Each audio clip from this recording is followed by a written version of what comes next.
Capítulo 20. El delicado país de porcelana.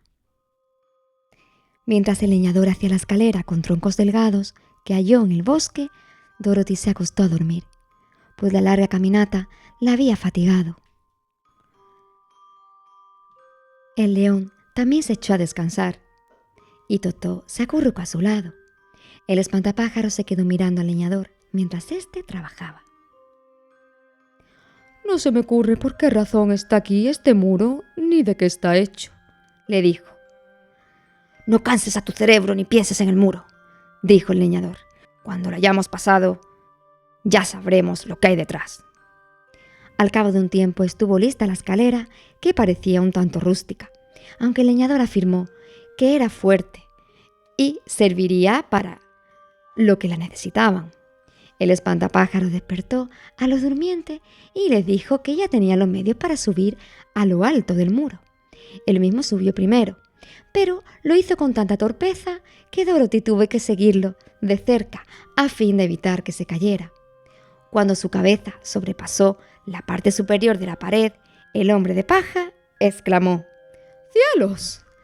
Siguió subiendo y se sentó en lo alto del muro, mientras que Dorothy ascendía tras él y exclamaban también: «¡Cielos!». Después subió Totó y enseguida empezó a ladrar, pero Dorothy le hizo callar al instante. Después subió el león y el último fue el leñador, y ambos exclamaron: «¡Cielos!». Como los otros no bien hubieron mirado por encima del muro, cuando se hallaban todos sentados en lo alto, formando una hilera. Miraron hacia abajo y vieron un espectáculo sumamente extraño.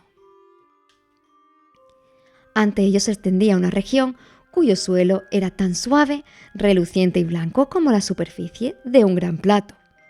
Diseminadas por los alrededores había numerosas casas de porcelana, pintadas de los colores más vivos que pueda uno imaginar.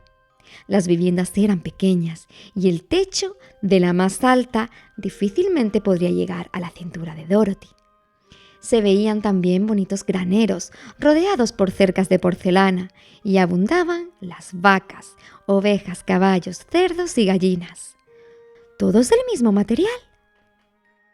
Pero lo más extraño de todo eran las personas que vivían allí.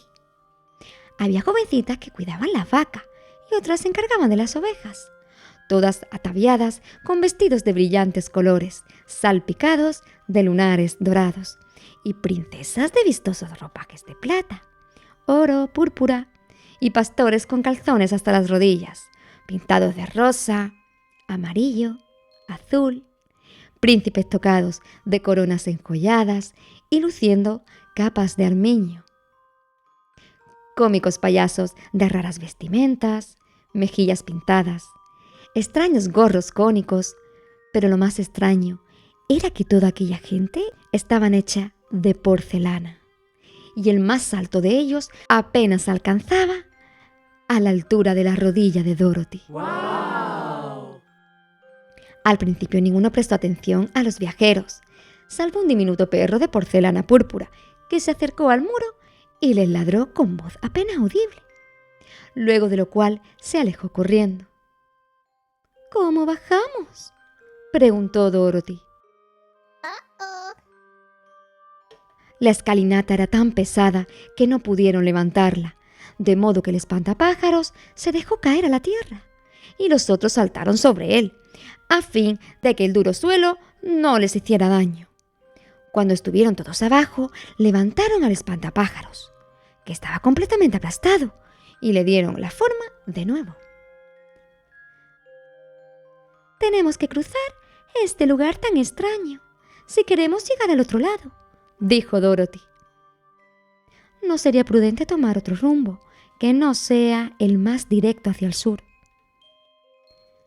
Empezaron a marchar por el país de porcelana, y lo primero con que se encontraron fue una delicada jovencita de porcelana que estaba ordeñando una vaca.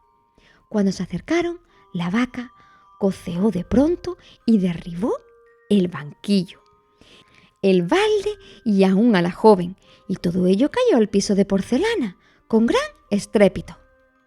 A Dorothy le dolió mucho ver que la vaca se había roto una pata y que el balde estaba hecha añicos, mientras que la pobre doncella tenía roto el codo izquierdo.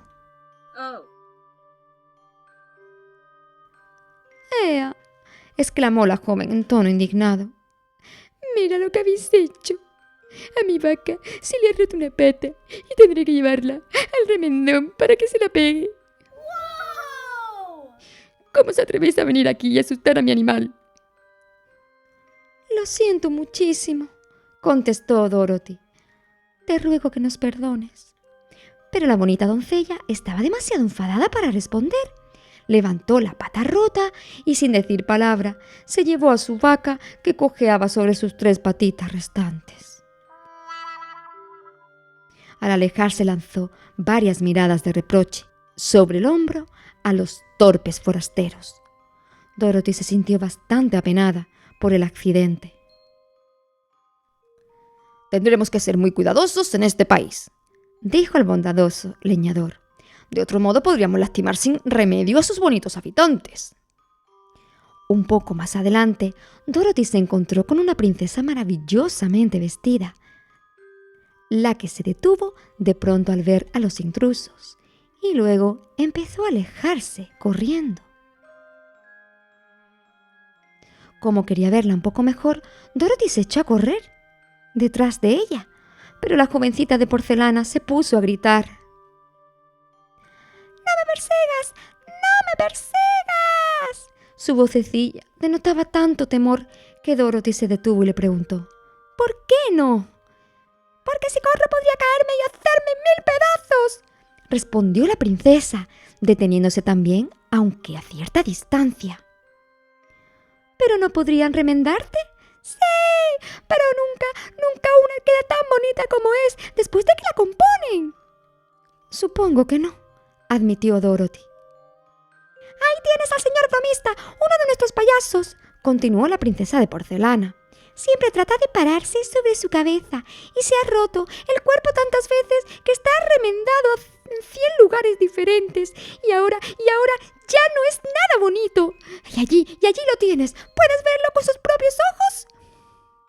En efecto, se acercaba a ellos un gracioso payaso en miniatura, y al observarlo bien, Dorothy notó que a pesar de sus bonitas ropas de vistosos colores, estaba cubierto de rajaduras que corrían en todos los sentidos e indicaban que había sido remendado muchísimas veces. El payaso se puso las manos en los bolsillos y luego de inflar las mejillas y saludarles con varias inclinaciones de cabeza, declamó: «Hermosa damita, ¿por qué miras así al pobre señor bromista?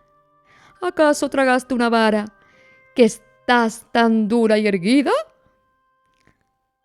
«¡Calle usted, señor!», ordenó la princesa. «¿No ves que los forasteros merecen ser tratados con respeto?».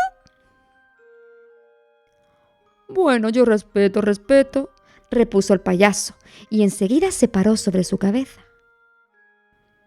«No le hagas caso», dijo la princesa a Dorothy. «Se ha golpeado mucho la cabeza, y eso es lo que tiene, que está atontado». No le haré caso. «Pero tú eres tan hermosa que creo que podría llegar a quererte muchísimo. ¿Me permitirías llevarte a Kansas y ponerte sobre mi mesita al lado de la chimenea, en casa de mi tía Em? Podría llevarte en mi cestita».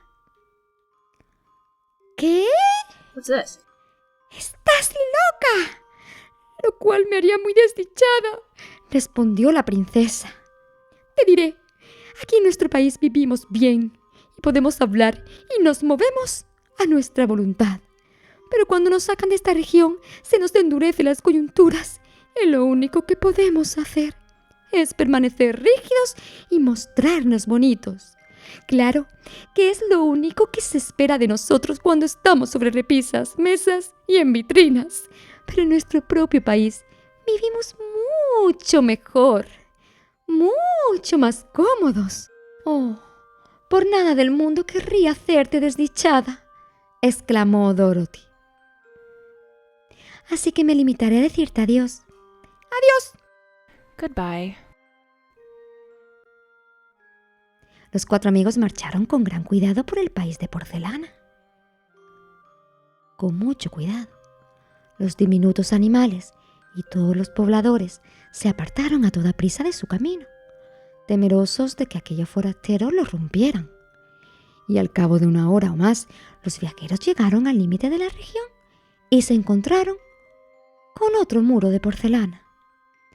Pero este no era tan elevado como el primero, y se pararon sobre el lomo del león. Todos pudieron llegar a lo alto de la pared. Después el felino encogió sus patas y dio un tremendo salto para salvar el obstáculo. Al hacerlo derribó con la cola una hermosa iglesia de porcelana y la hizo pedazos. Oh my God. Es una lástima, dijo Dorothy, pero en realidad creo que tuvimos suerte en no haber causado otros males que la pata rota de una vaca y una iglesia hecha añicos. ¿Esa gente son tan frágiles? Así es, en efecto, concordó el espantapájaros, y yo me alegro de estar hecho de paja y a prueba de bombas. En el mundo hay destinos peores que el ser un espantapájaros. Yes,